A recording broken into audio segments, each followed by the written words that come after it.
नमस्कार, मैं हूं मुस्तफ़ा कमाल।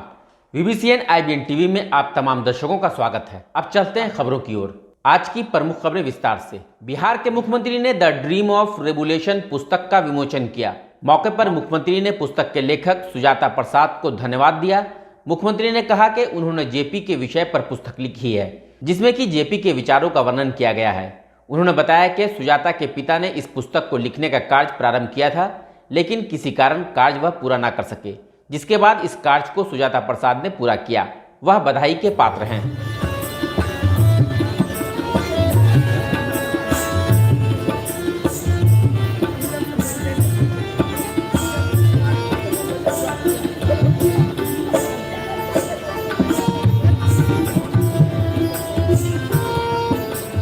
संग्रहालय के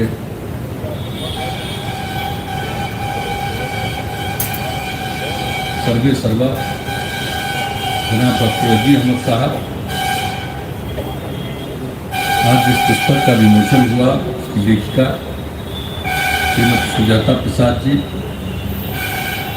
इस कार्यक्रम में उपस्थित हम लोगों के पुराने साथी पूर्व केंद्रीय मंत्री माननीय सांसद भाई रविशंकर प्रसाद जी, यहाँ उपस्थित पूर्व केंद्रीय मंत्री और माननीय सांसद श्री राजीव प्रसाद अमित जी, लेखिका के पतिदेव और बिहार सरकार के मुख्य सचिव श्री त्रिपुरारी शरण जी, डॉक्टर रजी अहमद साहब के सुपुत्र और गांधी संग्रहालय के संयुक्त सचिव जनाब आसिफ वसी साहब,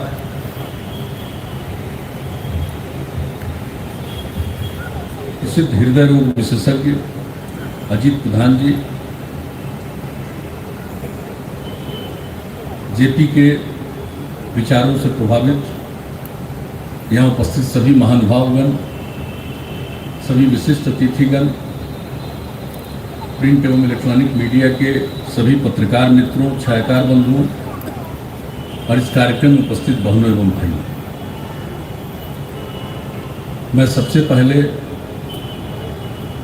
आप सब लोगों का अभिनंदन करता हूं और मैं बधाई देता हूं श्रीमती सुजाता प्रसाद जी को कि इन्होंने जेपी पर किताब लिखी और इस किताब की शुरुआत इनके पिताजी ने प्रोफेसर विमल प्रसाद जी ने किया था, जैसा सबको बताया गया और मुझे भी इन्होंने बताया था।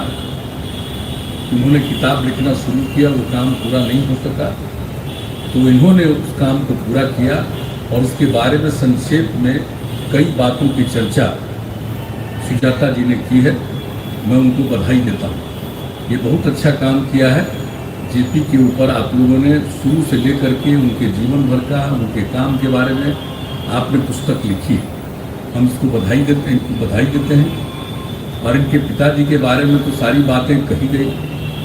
वो तो प्रोफेसर भी थे और जैसा कि आप सब लोगों को बताया गया कि 1991 से 1995 के बीच में नेपाल में भारत के राजदूत थे और जिस तरह से उन्होंने अपने पिताजी के बारे में भी सब जानकारी दी, अपने और लोगों के बारे में जानकारी दी, ये जान करके बहुत खुशी हुई है।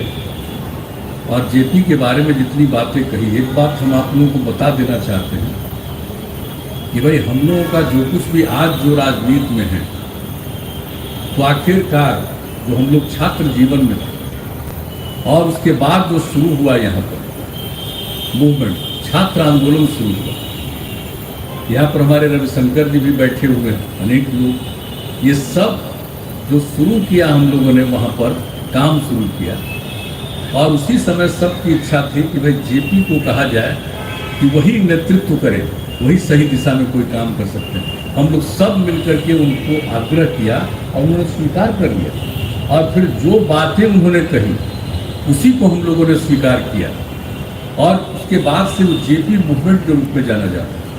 और जेपी मूवमेंट जो शुरुआत बिहार से हुई, एक बात अच्छी तरह आप जान लीजिए, वो जो यहाँ से जो शुरुआत हुई, असल में इसी का असर पूरे देश पर पड़ा जब जेपी के नेतृत्व में हुआ और जितनी बातें उन्होंने कही और जो आज तक हम लोगों का जो मार्गदर्शन है वो उन्हीं का है।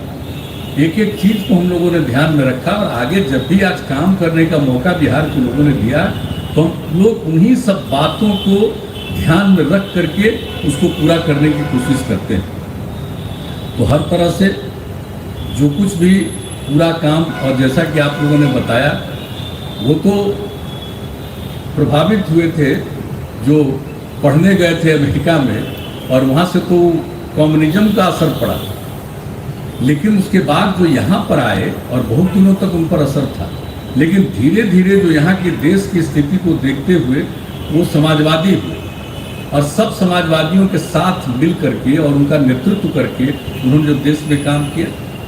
जब 1942 में जब हुआ और वो तो खुद जेल में थे और बापू ने जब आह्वान किया वो गए अंदर, सबको जेल में अंग्रेजों ने बंद किया, लेकिन जेपी तो निकल करके आए जेल से बाहर, भाग करके निकल गए वहां से। और उसके बाद और इसी तरह से लोहिया जी, तो कई लोग जो निकले और उसके बाद जो आज़ादी की लड़ाई को जिस तरह से उन्होंने गति प्रदान की और जो समाजवादी रूप में सारा काम किया, तो इस सबको मालूम है कि जेपी का जो योगदान है वो तो बहुत बड़ा योगदान है। और ये बात अलग है कि जब इन लोगों ने मिल करके कांग्रेस पार्टी के अंदर जो काम किया और उसके बाद अलग पार्टी बनाने की कोशिश की, तो इस सब लोग तो बाद में अलग हो गए कांग्रेस से और चुनाव लड़े, चुनाव में सफलता नहीं मिली, तो जेपी को जो तकलीफ हुई उसके बाद से राजनीति छोड़ दी।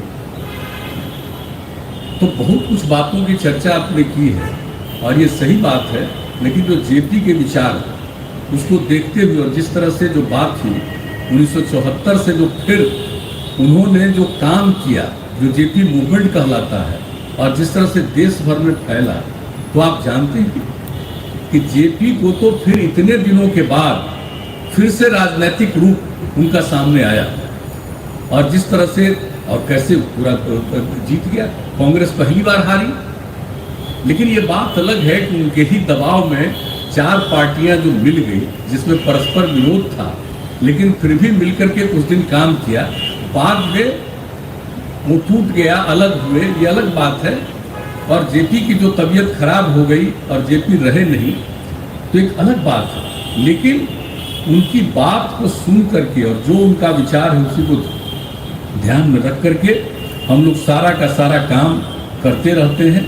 और जेपी ने तो अनेकों काम किया, ये सब आपको मालूम है कि उनके तरफ से कितने तरह से काम समूचा किया गया। शेखो देवरा में भी उन्होंने एक आश्रम बनाया। जब हम लोगों को मालूम था बहुत पहले से, तो हम तो एक बार वहाँ गए, वहाँ रुक गए और देखा कि किस तरह से जेपी ने काम किया।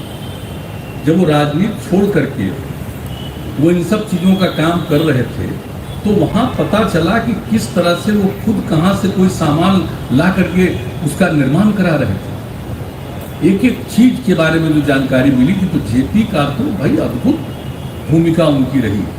लेकिन 74 के बाद जो कुछ भी हुआ और इनके साथ जो दुर्व्यवहार किया, इनके बारे में जो बातें कही गई कांग्रेस के नेतृत्व के द्वारा, और इसी से उनके मन में जो पूरे तौर पर बात आई और तब जाकर के उन्होंने जो नेतृत्व किया और उसके चलते देश में जो एक रूप आया। और हम लोग तो सिर्फ आपको इतना ही कहना चाहते हैं कि भाई हम लोग जो भी काम कर रहे हैं वो सीधे, और आज जब आप लोगों ने यहाँ पर गांधी संग्रहालय में इस पुस्तक को प्रस्तुत करने के लिए ये जो कार्यक्रम रखा, बड़ी खुशी की बात है। आखिर जेपी पर तो सबसे बड़ा असर तो बाद में तो बापू का ही पड़ा, गांधी जी का ही पड़ा, और लोहिया जी के साथ उनका अच्छा संबंध, बीच में ठीक संबंध भी नहीं, बाद में तो पहले ही चले गए लोहिया जी। और लोहिया जी तो उनको चाहते थे, जब वो जीवित थे वो चले गए 67 में ही, उसके पहले ही वो चाहते थे कि जेपी आगे आवे, फिर छोड़ करके ये राजनीति में फिर आवे, तो एक अलग बात है। तो दारों को ही ध्यान में रख करके हम लोग सारा काम और यहाँ समाज के उत्थान के लिए हम लोग काम करते हैं। और आपने लिखा है, हम तो यही चाहते हैं कि भाई जेपी के विचार को, बापू के विचार को लोहिया जी के विचार को, ये सब जो विचार है और इन लोगों का जो मत है देश को आगे बढ़ाने का, हमारी एक ही इच्छा है, जो हर काम हम लोग तो कर रहे हैं अपनी तरफ से, कोशिश करते हैं, लेकिन जो सबसे बड़ी इच्छा मन में है कि नई पीढ़ी के लोगों को एक एक चीज के बारे में समझ और जानकारी। आपने किताब लिखी है, बहुत अच्छी बात है, और सब लोगों को पढ़ाने की कोशिश करनी चाहिए, और वैसे भी पहले से कोशिश होती है, लेकिन ये सब चीज करने से बहुत अच्छा होगा। और जेपी के बारे में तो आप जानते हैं कि हम लोगों ने जितना भी काम किया है वो सब काम हम लोग करते रहते हैं। और आप इस बात को जान लीजिए कि जेपी का जो गांव है, घर है, वहाँ पर हम लोगों ने लोकनायक जयप्रकाश नारायण स्मृति भवन सह पुस्तकालय का निर्माण करवाया। जो उनका गांव था, वहाँ जाकर के हम लोगों ने देखा और कहा कि भाई यहाँ पर इनका बनना चाहिए। भले ही गांव में बहुत कम रहते थे, लेकिन वहाँ पर जो किया गया है वो भी देखने लायक है, किस तरह से वहाँ एक एक चीज का निर्माण कराया गया है। और ये काम शुरू कराया गया, जब हम लोगों ने इसको शुरू करा दिया, और अंत में इसका 18 जनवरी 2018 इसका उद्घाटन हो, और उसके बाद वहाँ पर उसका काम है। और राज्य सरकार का एक दायित्व है कि एक एक तरह से उनको उन सब चीज़ों को देखना। और अच्छी तरह से जान लीजिए कि वहाँ पर बहुत तरह की बात होती है। लोकनायक के जीवन और संपूर्ण क्रांति से संबंधित 500 मूल छाया चित्र प्रदर्शित हैं, और लगभग 800 पुस्तकों का संग्रह है। साथ ही लोकनायक एवं संपूर्ण क्रांति से संबंधित विभिन्न संस्थाओं और निर्मित फिल्मों के 28 सीडी का संग्रह किया गया है। जेपी पर तो बहुत लोगों ने पुस्तकें लिखी है, वो सब तो वहाँ है ही, लेकिन मुझे खुशी है कि आपने जो पुस्तक लिखा है इसको भी वहाँ हम लोग रखवाएंगे, ताकि सब लोग वहाँ से भी इसको एक एक चीज को जाने। और आप लोगों ने जो लिखा है उनके बारे में इतना आकलन और अध्ययन किया है, वो सिर्फ वहाँ पर भी रहेगा। और आप तो जानते ही हैं कि हम लोगों को जब भी मौका मिला है तो जेपी के नाम को कभी हम लोग भूल सकते हैं। ये जो जेपी सेतु बना, श्रद्धेय अटल बिहारी वाजपेयी जी की सरकार में मंत्री, उन्हीं से तो हमने यही पर आ करके गांधी मैदान से ही तो उसकी शुरुआत किया, जेपी सेतु। तो एक एक काम जो करवाया गया जेपी के नाम से, और जेपी गंगा पथ बनवा रहे हैं। आप ये जान लीजिए कि सड़क पतला, आबादी इतनी है, तो हम लोगों ने कई साल पहले 14 में ही डिसाइड किया। अभी उसके जो हमारे सेक्रेटरी उस समय थे वो भी हैं, अभी भी जिम्मेवारी दिया है बैठे। तो इसका काम 13 में ही हम लोगों ने इसका शिलान्यास करवाया, और वो जेपी गंगा पथ बन रहा। और ये जेपी गंगा पथ बनेगा ताकि लोगों को आने जाने में जो दिक्कत होती है, इतनी बड़ी आबादी है, तो उसके चलते एक गंगा पथ के किनारे वो सड़क बन रहा है ताकि सब लोगों को सुविधा हो। पंचायत चुनाव को लेकर बिहार के सभी जिलों में चुनाव की बयार बह रही है। अपने अपने स्तर से सभी प्रत्याशी लोक लुभावन वादों के साथ अपने क्षेत्र में जनसंपर्क अभियान चला रहे हैं। गया जिला की बात करें तो गया जिला परिषद की निवर्तमान अध्यक्षा करुणा कुमारी जिले के गुरुआ प्रखंड से जनसंपर्क अभियान कर रही हैं। करुणा कुमारी ने बताया कि 5 साल विपक्षियों के द्वारा गुटबाजी में बीत गया। विपक्षियों में एक साजिश के तहत हमें जेल भेजने का कार्य किया। विडम्बना ऐसी के 1.5 माह की दूधमुही बच्ची के साथ मैं जेल में रही। उसके बावजूद न्यायालय के द्वारा हमें बाइज्जत बरी किया गया और हमारी जीत हुई। जी, मैं जिला परिषद क्षेत्र संख्या 25 से गुरुआ दक्षिणी से हूँ, और अभी हम क्षेत्र में भ्रमण कर रही हूँ, और सभी जनता लोग का समर्थन है। यहाँ अभी तो गुरुआ बाजार पूरा घूमे हैं, मिर्जक, हावीपुर और कसला पे और तकिया पे, और इधर तेतरिया, ये जगह अभी घूम चुकी हूँ मैं। पूर्व के विवाद के बाद आपकी जीत हुई, कितना साथ मिल रहा है अभी लोगों का?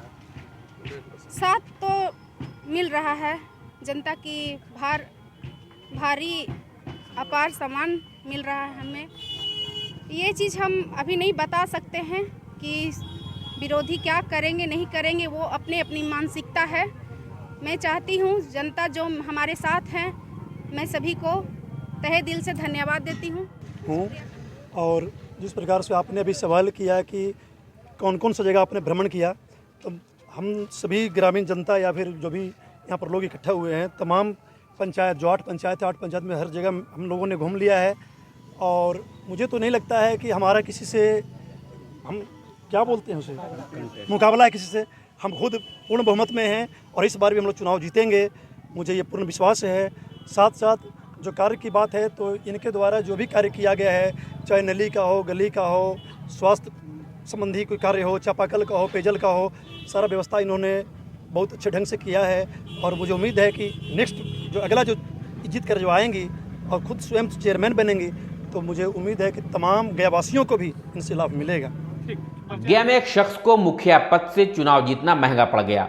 विरोधी मुखिया प्रत्याशी और उनके समर्थकों के द्वारा ईंट पत्थर से उन पर हमला किया गया, जिससे चुनाव जीतकर आए मुखिया और उनके आधे दर्जन रहे रिश्तेदारों को काफी चोटें आई, जिसके बाद उन्हें इलाज के लिए स्थानीय अतरी पीएचसी में भर्ती कराया गया।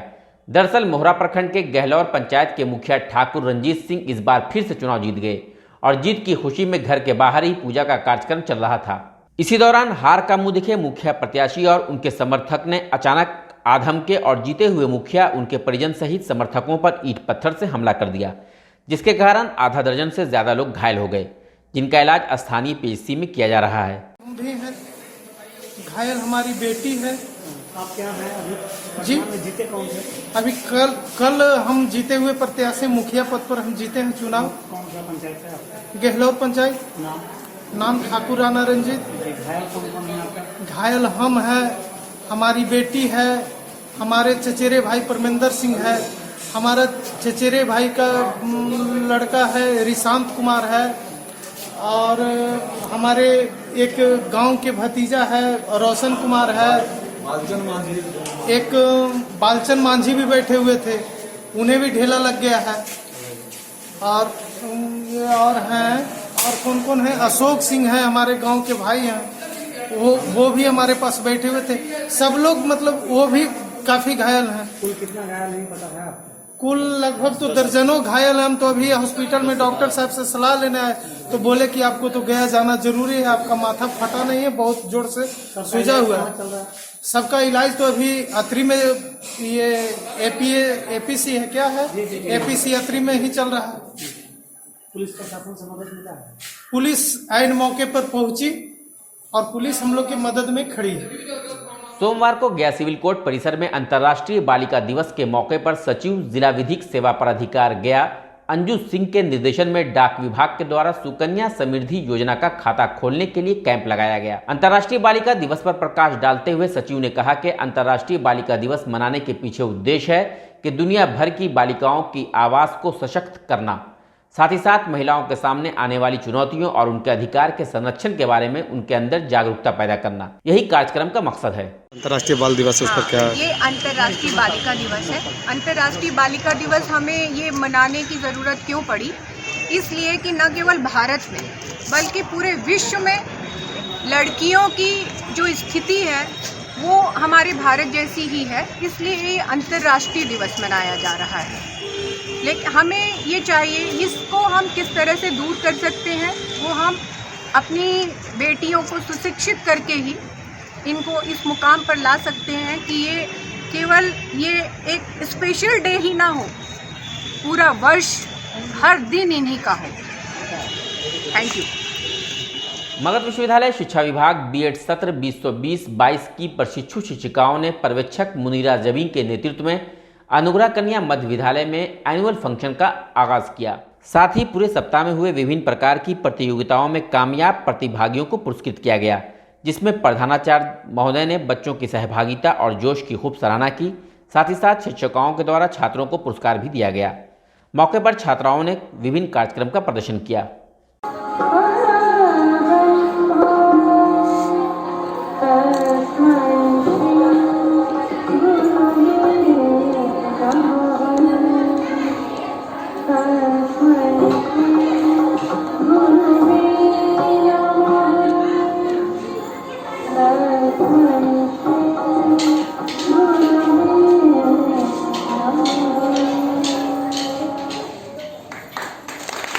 हर साल की तरह इस साल भी हज़रत सैयदना मोहम्मद कादरी बगदादी अमझरी रहमतुल्लाह अलैह का 503वां सालाना उर्स पाक 30 सफ़र व 1 रबी अव्वल 1443 हिजरी को औलाद गौसे आजम सैयदना के दिलनशी व खानका मोहम्मदिया कादरिया अमजद शरीफ के 13वें सज्जादा नशी हजरत सैयद शाह हसनैन कादरी की सरपरस्ती में संपन्न हुआ।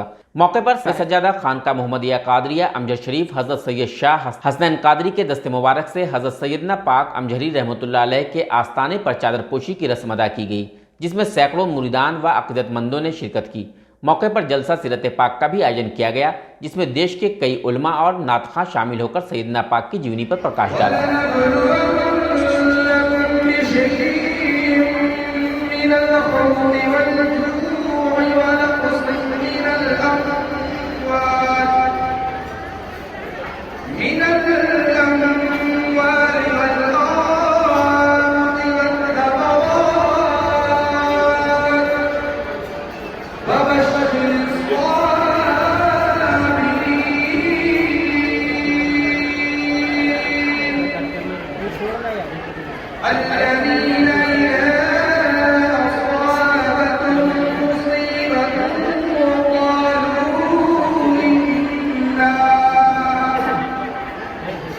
VBCN IBN टीवी में खबरों का सिलसिला लगातार जारी रहेगा। तब तक के लिए हमें और VBCN IBN टीम को दीजिए इजाजत। नमस्कार।